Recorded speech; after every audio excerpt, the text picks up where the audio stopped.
যখন দুয়ারে প্রবেশ করেছে নারদ মুনি, প্রবেশ করা মাত্রই দেখছে কি সারি সারি মানুষ দাঁড়িয়ে আছে।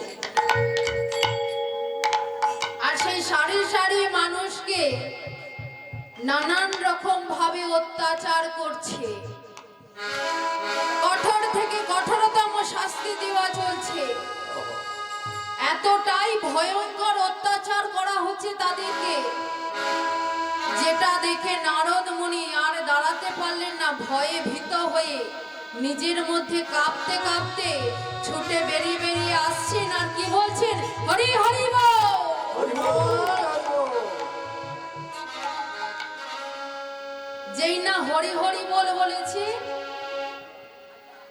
যেইখানে দাঁড়িয়ে বলেছে, সেইখানে যতগুলো পাপী মানুষ ছিল সকল মানুষের পাপ তাপ থেকে উদ্ধার পেয়ে বৈকুণ্ঠ ধামে চলেছে। নিতাই গৌর হরি বল।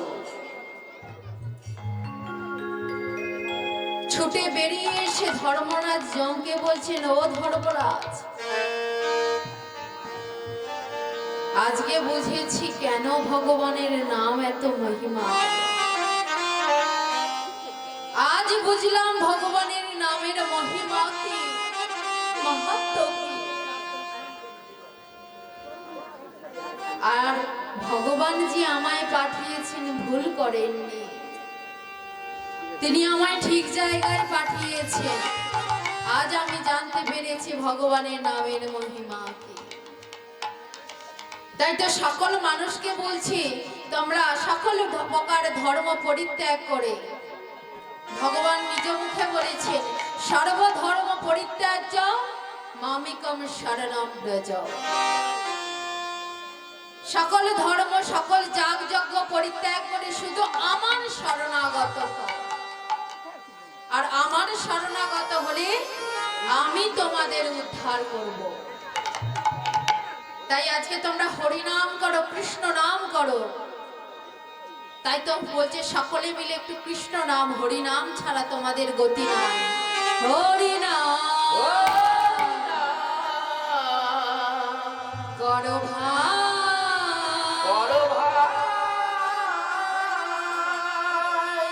হরি নাম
প্রভু এসেছেন বলে আনন্দে আনন্দে আনন্দিত হয়ে বলছেন, এ তিন ভুবনে আনন্দে ভরিল, এ তিন ভুবনে আনন্দে ভরিল, উঠিল মঙ্গল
ताके ताके उड़ाता ताके ताके उड़ाता ताके ताके ताके ताके उड़ाता ताके ताके ताके ताके ताके दे दे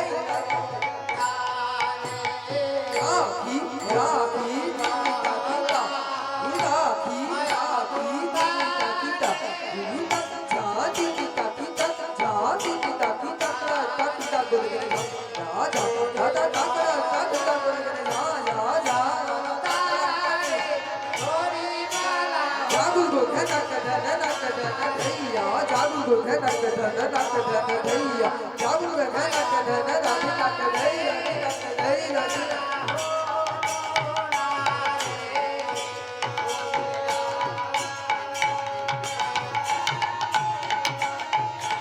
तेरे का दही कहता झाल तेरे कहता तेरे कहता कहता ताकि तेरे कहता फिर आगे तेरे झाल आगे तेरे झाल आगे तेरे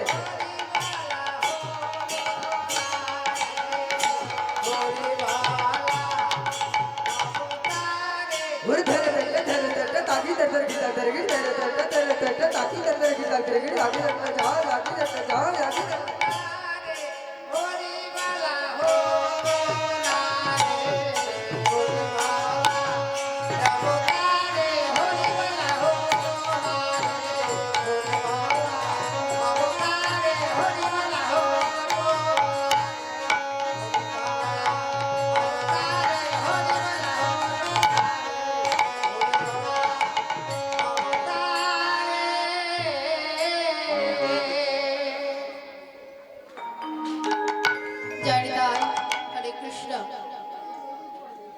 এতক্ষণ আমরা আস্বাদন করলাম গৌর চন্দ্রিকা, অর্থাৎ ভগবান গৌরাঙ্গ সুন্দর কেন এই মর্তধামে এসেছেন, কিসের জন্য এসেছেন, কাদের জন্য এসেছেন। তাই আজকে যে লীলাটি আপনাদের আস্বাদন করাবো সেটা কোনো গৌর লীলা নয়, কোনো কৃষ্ণ লীলা নয়। আজকে আপনাদের আস্বাদন করাবো এক ভক্তের জীবন। যে ভক্ত জমিদারি ছেড়ে, বিষয় বাসনা ছেড়ে, ভিক্ষার ঝোলা কাঁধে নিয়ে বৃন্দাবনে গিয়ে আজও ভিক্ষা করে চলেছে, সেই ভক্তের জীবনী আজকে আপনাদের শোনাব। আজকে লীলার বিষয়বস্তু লালা বাবু জগৎ শেঠ। তাই লীলার পূর্বে বলে রাখি, লালা বাবু একজন, জগৎ শেঠ আরেকজন। জগৎ শেঠটা কি না লালা বাবুর ছোটবেলাকার বন্ধু, যার সাথে নাওয়া খাওয়া খেলাধুলো সব ছিল। আর এই লালা বাবু কে ছিলেন, মনোযোগ সহকারে শুনবেন। যদি না পূর্ব বৃত্তান্ত জানতে পারেন তাহলে কিন্তু লীলার শেষে বলবেন না কোথা থেকে কোথায় নিয়ে গেছে। কি বলছি, মুর্শিদাবাদ জেলার কান্দির জমিদার, মুর্শিদাবাদ জেলার কান্দির জমিদার গঙ্গা গোবিন্দ সিংহ। এই গঙ্গা গোবিন্দ সিংহের কোনো সন্তান ছিল না। তার ছোট ভাই ছিলেন প্রাণকৃষ্ণ সিংহ। এই প্রাণকৃষ্ণ সিংহের ছেলে ছিলেন রাধা গোবিন্দ সিংহ। আর এই রাধা গোবিন্দের একটি মাত্র পুত্র সন্তান ছিল, তিনি হলেন কৃষ্ণচন্দ্র সিংহ। আর এই কৃষ্ণচন্দ্র সিংহকে দাদু গঙ্গা গোবিন্দ সিংহ আদর করে ভালোবেসে লালা বলে ডাকতেন। তাহলে আমাদের ইহ বৈষ্ণব জগতে যিনি লালা বাবু, তিনি কিন্তু কৃষ্ণচন্দ্র সিংহ। আজকে লালা বাবু যখন 12 বছর বয়স, তার বাবা কাছারির বারান্দায় তাকে বসিয়ে দিয়ে বাড়ির ভেতরে গিয়েছে।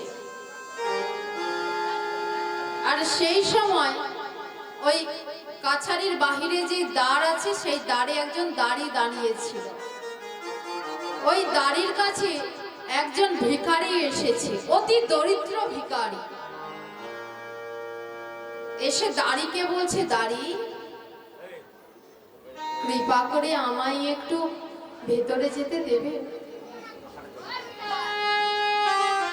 আমি বড় দরিদ্র, অসহায়, আমার অনেক কষ্ট, আমার বাড়িতে অনেক বিপদ, আমায় একটি বাড়ির জন্য ভেতরে যেতে দেবে? আমি যাব আর আসবো।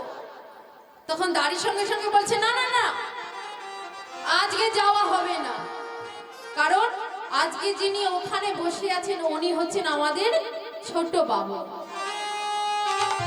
বড় বাবু নেই আজকে, তুমি ফেরত যাও, অন্যদিন আসবে। কিন্তু ভিখারি ছাড়লে তো, দাঁড়ির হাতে ধরে বলছে, একটি বারের জন্য আমায় ভেতরে যেতে দাও। আমার মনে যে বড় জ্বালা, আমার বাড়িতে যে বড় বিপদ, আমায় একটি বারের জন্য ভেতরে যেতে দাও না দাঁড়ি। দাঁড়ি বলছি, শোনো, তোমায় বলছি না তোমার বাড়িতে বিপদ, তোমার মনে জ্বালা, কিন্তু ওইখানে যে বসে আছে সে তোমার জ্বালার কথাও বুঝবে না, বিপদের কথাও বুঝবে না।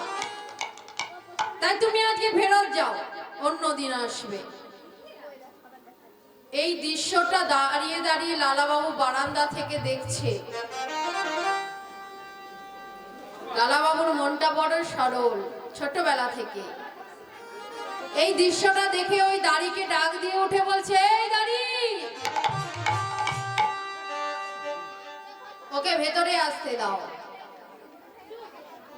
এই কথা শুনে যেই না বলেছে ভেতরে আসতে দাও, ওই দরিদ্র ভিখারি দাড়িকে ঠেলে সরিয়ে ভেতরে গিয়ে পৌঁছেছে।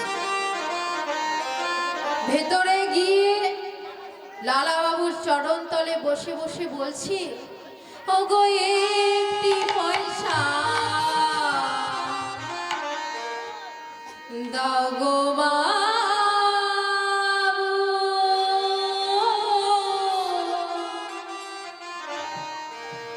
আমি ভিক্ষা মেগে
আমায় কিছু সাহায্য করবে?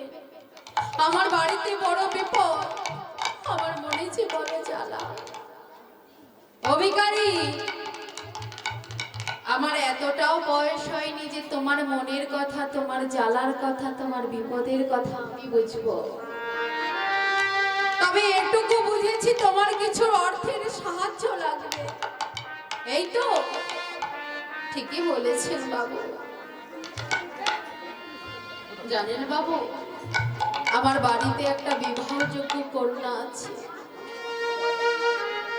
আর সেই কন্যার আমি বিবাহ দিতে পারি না বলে পাড়ার লোকে আমায় ভালো মন্দ কথা শোনায়।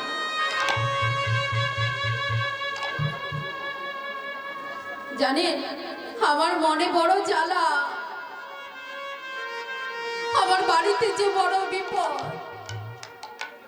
তাই আমায় কিছু সাহায্য করুন বাবু।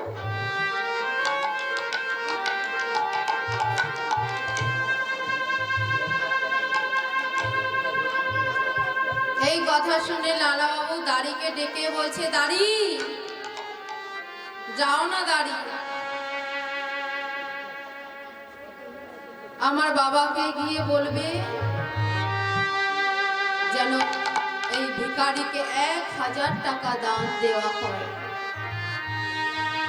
এই কথা শুনে দাড়ি চলে গেছে বাড়ির ভেতরে। বাড়ির ভেতরে গিয়ে বাবুকে বলছে, বাবু বারান্দায় একজন ভিখারি এসেছে, আর লালা বাবু বলেছেন তাকে যেন 1000 টাকা দান দেওয়া হয়। আর এই কথাটা শোনা মাত্র লালা বাবুর বাবা তেলে বেগুনে জ্বলে উঠেছে। এই দাঁড়ি, তোর এত বড় সাহস, তুই আমার কাছে টাকা চাইতে এসেছিস? শোন, ওই লালাকে গিয়ে বলে দেই আমি কোনো টাকা দিতে পারবো না, আমি কোনো টাকা দিতে পারবো না, ওই ভিখারি যেন ফিরে যায়।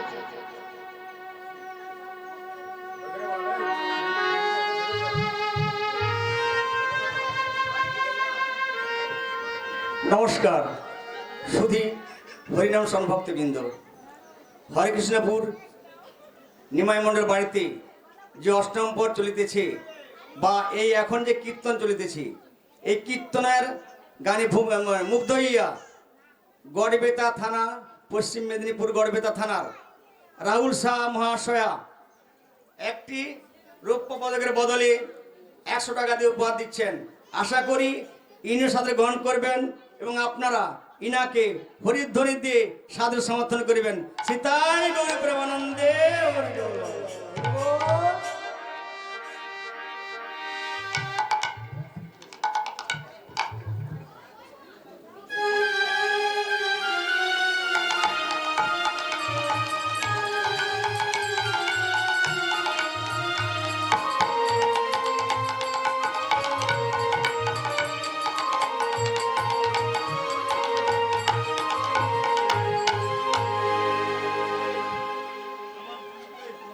যখন শুনেছে বাবু আমার 1000 টাকা দিতে না করছে, তখন সঙ্গে সঙ্গে ওই দাড়ি বলে উঠেছেন, বাবু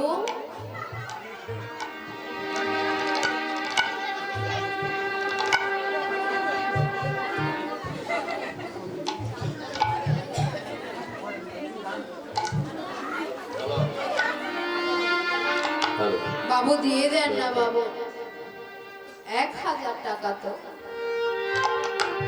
আপনার তো এত আছে, 1000 টাকা দিতে পারবেন না বাবু? ছোট বাবুজি বড় মুখ করে বলে ফেললো, আপনি দেবেন না বাবু? দিয়ে দেন না। তখন লালা বাবুর বাবা এই কথা শুনে 1000 টাকা ওই দাড়ির হাতে দিয়ে বলছে, যাও দাড়ি, লালাকে গিয়ে বলবে যেদিন নিজে ইনকাম করবে, যেদিন নিজ পায়ে দাঁড়াবে, সেই দিন যেন মানুষকে দান করে, তার আগে না। যাও তুমি গিয়ে লালাকে বলে দেবে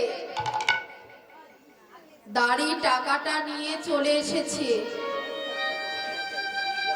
আর সঙ্গে সঙ্গে হাতে দিয়ে ভিখারিকে বিদায় জানিয়েছে। ভিখারি চলে যাওয়ার পরে দাড়ি বাবুকে শোনাচ্ছে, বাবু জানেন বাবু, আপনার বাবা কি বলেছে? তবে শুনুন বাবু, আপনার বাবা কি বলেছে? বলেছে যেদিন আপনি নিজে পায়ে দাঁড়াবেন, যেদিন আপনি ইনকাম করবেন, সেই দিন যেন মানুষকে দান করেন, তার আগে না বাবু, তার আগে না। দাড়ি, ও দাড়ি, আমার বাবা আমায় এই কথা বললো, আমার বাবা আমায় এই কথা বললো। জানো দাড়ি, আমার বাবার মাসিক আয় কত? এই জমিদারিতে মাসিক আয় কত তুমি জানো?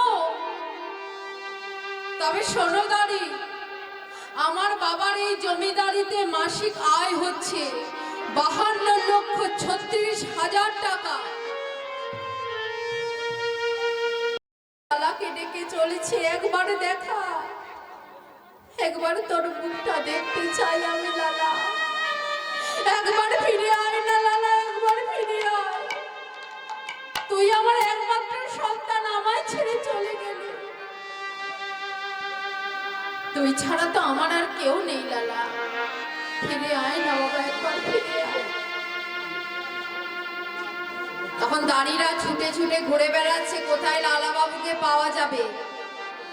একদিন দেখছে এক মুদির দোকানে লালা বাবু দাঁড়িয়ে আছে, সেখানে ছুটে গিয়ে বলছেন, বাবু, ও বাবু, বাড়ি ফিরে চলুন বাবু, আপনার বাবা যে বড় অসুস্থ, একবার ফিরে চলুন, অন্তত শেষ দেখাটা একবার দেখে আসবেন।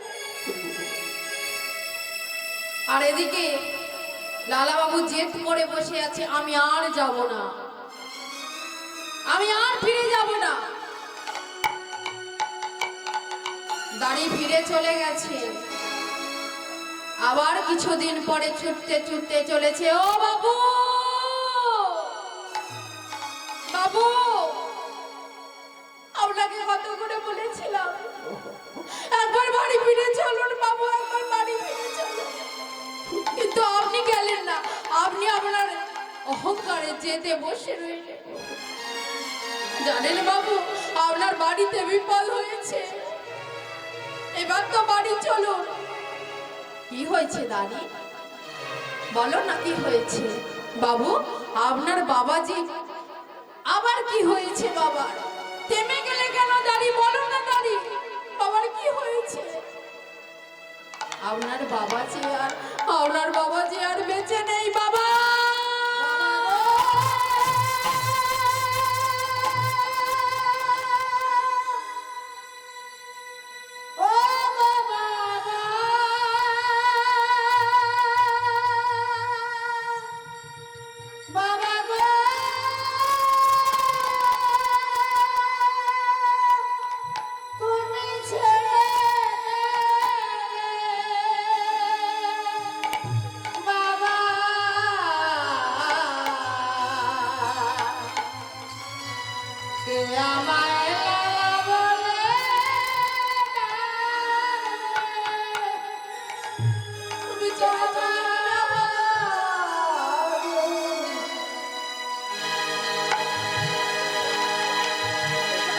তুমি আমার ছেড়ে সত্যি সত্যি চলে গেলে,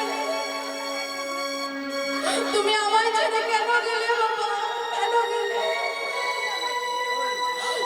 ছুটে ছুটে চলেছে, জমিদারের বাহিরে এসে দাঁড়িয়েছে। জমিদারের বাহিরে যখন এসে দাঁড়িয়েছে, দেখছে অসংখ্য মানুষের ভিড়,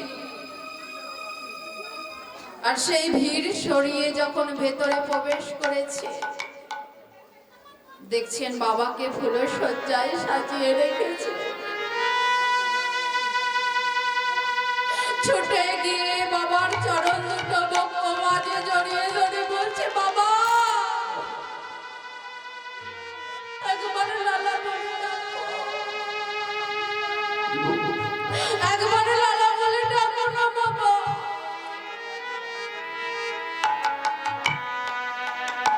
আমায় আর লালা বলে কে ডাকবে? বাবা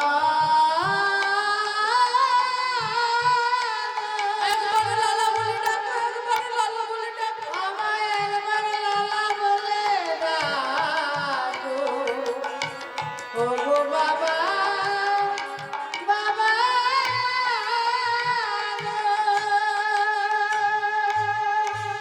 লালা বাবুর বাবার দেহান্ত কার্য সমাপ্ত করেছে। যখন লালা বাবুর 24 বছর বয়স, তিনি বিবাহ করলেন। স্ত্রীর নাম হলো কাত্যায়ন। একটা সন্তান হয়েছে, পুত্র সন্তান, যার নাম রেখেছেন নারায়ণ। নারায়ণ কেন নাম রাখলেন? না, ভগবানের নাম দিয়ে যদি সন্তানেদের নাম রাখা হয়, তাকে ডাকার ফলে সারাদিনে যতবার ডাকবে তত আপনার শরীরের পাপ কর্ম থেকে আপনি উদ্ধার পাবেন। তার প্রমাণ দেখুন। অজামিলকে চিনেন? যে অজামিল ব্রাহ্মণ সন্তান ছিলেন, ব্রাহ্মণ সন্তান ছিলেন, যার বাবার নিত্য পূজা ছিল ভগবান সেবা দেবা। আর সেই সেবা দেওয়ার জন্য অজামিল কি করত? প্রত্যেক দিন জঙ্গলে গিয়ে পুষ্প নিয়ে আসতো, দুর্ব নিয়ে আসতো। আনুষঙ্গিক যে জোগাড়গুলো করার দরকার একটা গোবিন্দ সেবার জন্য, সেইটা সে করে দিত। এইভাবে যখন প্রত্যেক দিন জঙ্গলে যায়, একটা জিনিস সে প্রত্যেক দিন লক্ষ্য করে। তিনি দেখেন একটি নারী প্রত্যেক দিন ওই জঙ্গলে এসে তার দিকে তাকিয়ে দাঁড়িয়ে থাকে। অথচ বাড়িতে সুন্দর একটি স্ত্রী আছে, সন্তান আছে, বৃদ্ধ বাবা মা আছে। যখন এই দৃশ্য প্রত্যেক দিন দেখেন, এই কলিযুগে প্রধান অধর্মের সৃষ্টি কিসে আছে জানেন? প্রথম কি বলছি? সুরা। দ্বিতীয় কি বললেন? নারী। আর তৃতীয় কি বলছেন? তাস। এতেই আছে এই কলিযুগের মহাবিনাশ। তাই সেই নারীটা যখন প্রত্যেক দিন অজামিলকে দেখে অসৎ সঙ্গ করবার জন্য, আর অজামিল প্রত্যেক দিন তাকে দেখে দেখে আকর্ষিত হয়ে গেছে, নিজের মনের থেকে আকর্ষিত হয়ে গেছে সেই নারীর প্রতি। একদিন পুষ্প বিচরণ করতে গিয়ে তিনি কি করলেন? আর বাড়ি না ফিরে ওই নারীর সঙ্গ করে ওই জঙ্গলেই বসবাস শুরু করলেন। বাড়ি আর আসে না। এইভাবে দিন চলতে থাকে। অসৎ সঙ্গে নরকবাস, সৎ সঙ্গে যেমন স্বর্গবাস, অসৎ সঙ্গে হয় নরকবাস। অজামিলের সংসার পরিচালনা করার মতো কিছু নেই, কোনো কাজ করতেন না। তিনি কি করতেন? ওই জঙ্গলের পথ দিয়ে যারা যেতেন তাদেরকে মারামারি করে ছিনতাই করতেন, লণ্ঠন করতেন। এইভাবে তার সংসার পরিচালনা হতো। আর এই সব করতে করতে তার পাপ কর্মটা অনেক বেড়ে গেল। পাপ কর্ম বেড়ে যাওয়ার ফলে তার আর ইহলোকে ঠাঁই হবে না। তিনি একদিন শয্যাশায়ী হলেন। আর সেই মুহূর্তে 50 বছর বয়সে অজামিলের একটি পুত্র সন্তান হয়েছে। আর সেই পুত্র সন্তানের নাম রেখেছেন নারায়ণ। বাড়িতে একটা ছোট বাচ্চা থাকলে তাকে বারবার ডাকা হয়, কারণ ওরা যত হাসবে খেলবে আপনার আনন্দ হবে, আপনি বারবার তার নাম ধরে ডাকবেন। আর অজামিল বিছানা সজ্জা হয়েছিলেন, কিন্তু ওই বিছানাতেই শুয়ে শুয়ে বারবার ওই পুত্র নারায়ণকে ডাকতেন। নারায়ণ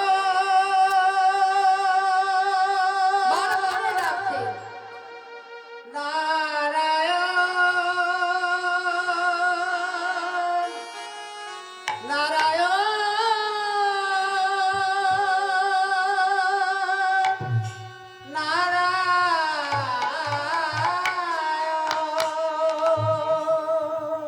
আর ওই পুত্র সন্তানকে ডাকার ফলে সারা জীবন যে পাপ কর্মগুলো করেছিল তার থেকে উদ্ধার পেল।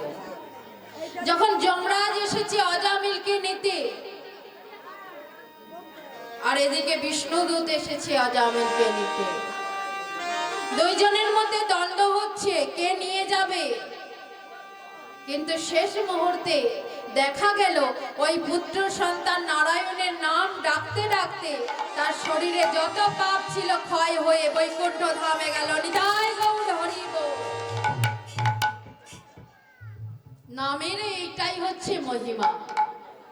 তাই আজকে লালাবাবু তার নিজের সন্তানের নাম রেখেছেন নারায়ণ। এইভাবে দিন যায়। একদিন কাছারির বারান্দায় দাঁড়িয়ে দাঁড়িয়ে মনে মনে চিন্তা করছে, আমি এই জমিদারিকে সামলাবো কেমন করে, এত বড় জমিদারি। আর সেই সময় কাছারির বারান্দার বাহিরে একজন দরিদ্র ব্রাহ্মণ ভিখারি এসে দাঁড়িয়েছে। আর দাঁড়িয়ে দাঁড়িয়ে ওই লালাবাবুকে উদ্দেশ্য করে বলে উঠেছেন, বাবু গো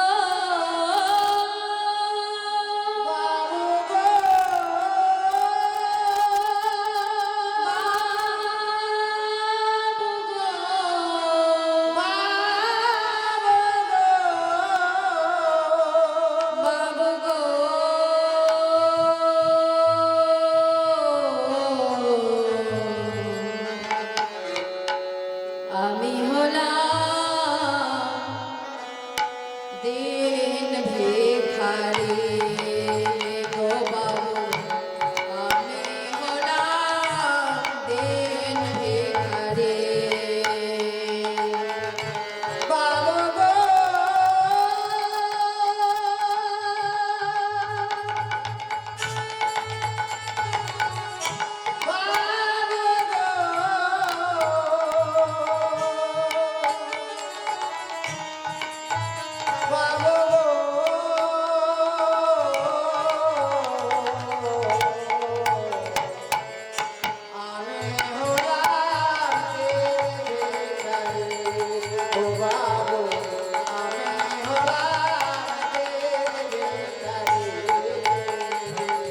আমি তার নাম নিয়ে ঘুরে বেড়াই,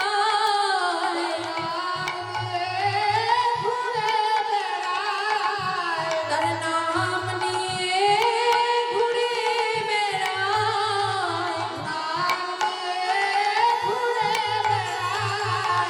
আমার নেই তো টাকা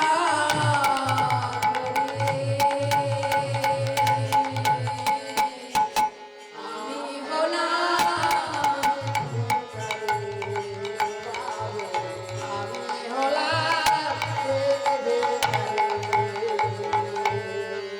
ও ভিখারি,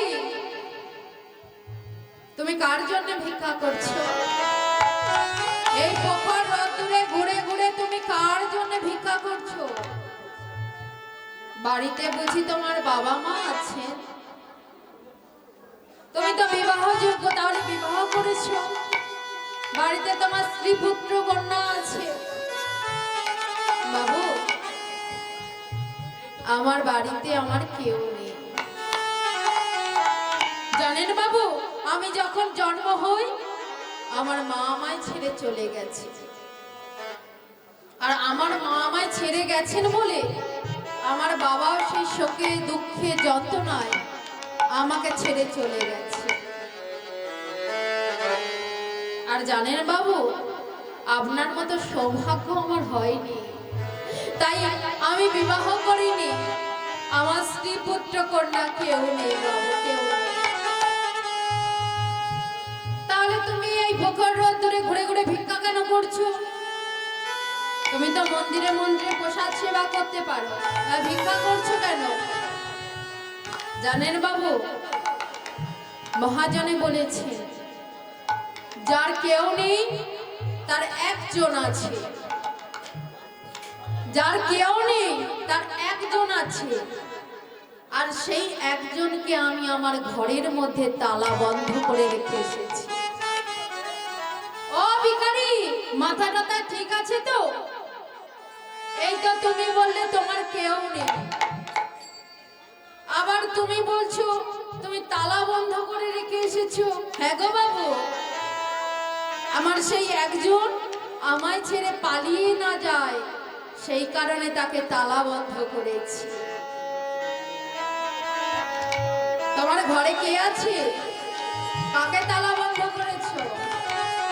জানেন বাবু, আমার ওই অভাগা ঘরে কে আছে? তবে শুনুন বাবু, আমার ওই অভাগা ঘরে কে আছে? আমার ঘরে আছে গিরিধারে।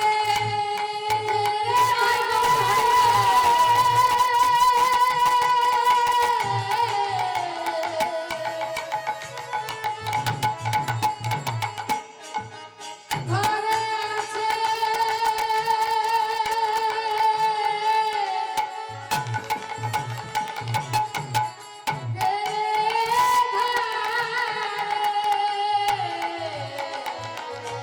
ঘরে আছে গিরিধারী।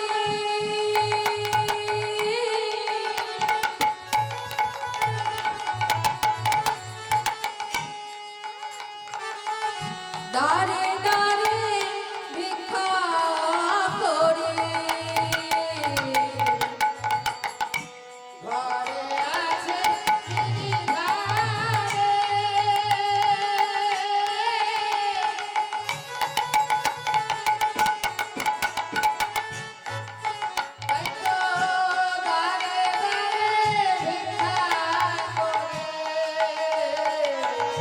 তারে সেবা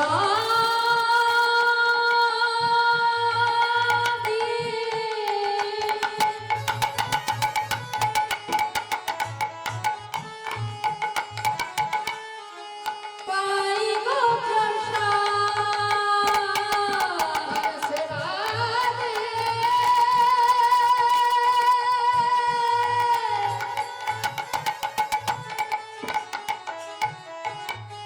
পাই গো প্রসাদ। বাবু গো, এই তো আমার রীতি। বাবু গো, তাই গৌর হরিব। ও বাবু,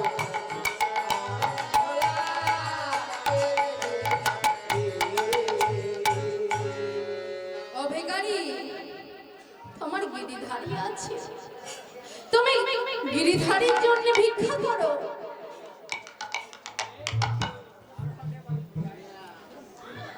নমস্কার সুধী হরিনাম সৌরভক্তবৃন্দ। একটু আগেই আমি নাম ঠিকানা বলে দিয়েছি যে কোথায় নাম সংকীর্তন হচ্ছে।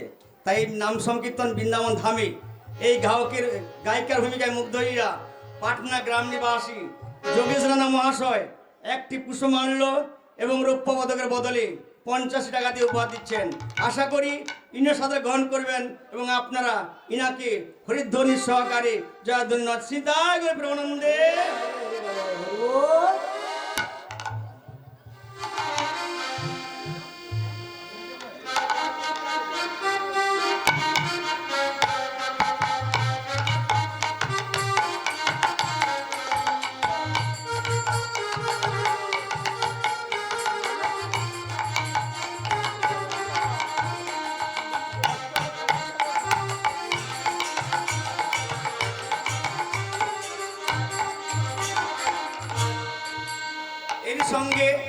বলরামপুর রঞ্জিত দোলে মহাশয় 100 টাকা দিয়ে উপহার দিচ্ছেন। আশা করি ইনি সাথে গ্রহণ করবেন এবং ইনাকে আপনারা সবাই হরিধ্বনি সহকারে উৎসাহিত করে জয়ধ্বনি দিবেন। সীতাই গৌর প্রেমানন্দে।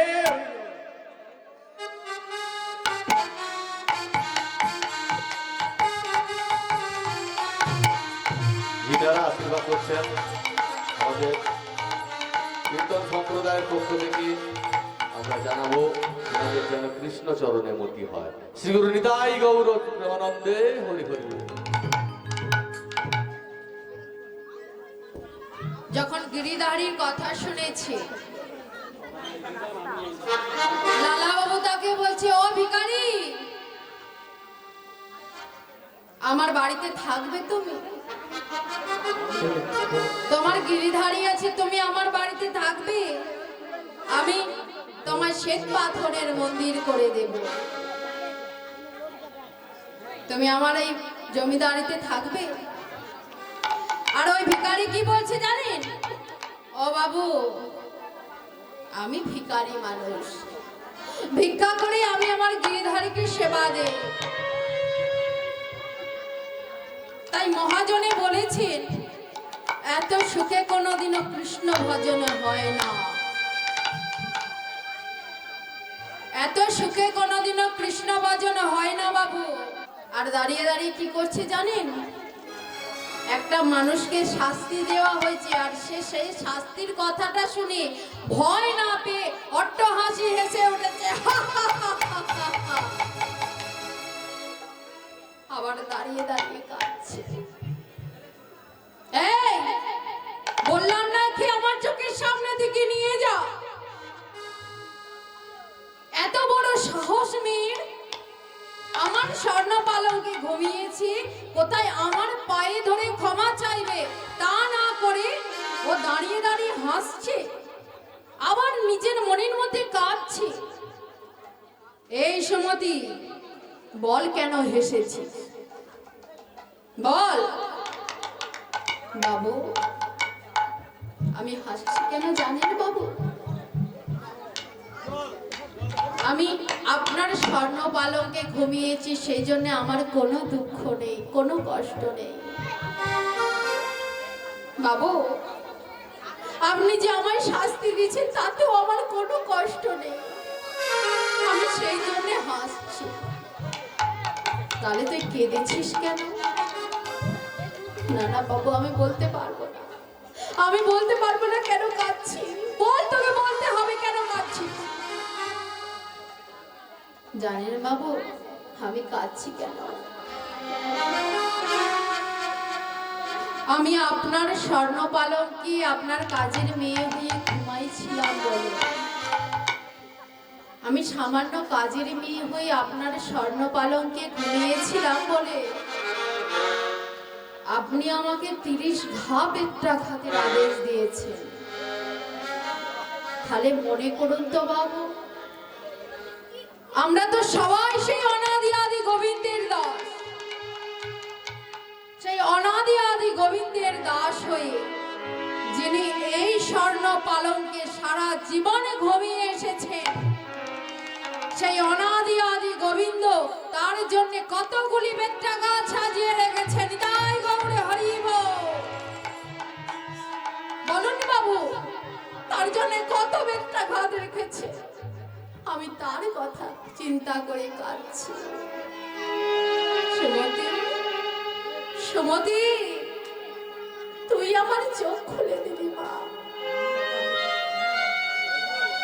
আমি যে অন্ধকারে ছিলাম, তুই আজকে আমার চোখ খুলে দিলি। তাই আজ থেকে তুই আমার সন্তান, আমার কাজের মেয়ে নয়, তুই আজ থেকে আমায় বাবা বলে ডাকবি। আর মানে তোর কাছে আজকে প্রতিজ্ঞা করছি, না না ঘুমাবো না পালঙ্কেতে, এই করিলাম না না ঘুমাবো না।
বলেছিলাম আর ঘুমাবো না। আরে না ঘুমিয়ে মেঝের মধ্যে গড়াগড়ি করছে।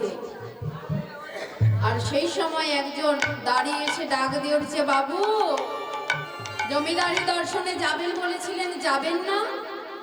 চলুন জমিদারি দর্শনে যাই। পালকি এসে বাহিরে দাঁড়িয়ে আছে, তাই আজকে বাবু জমিদারি দর্শনে গেছে।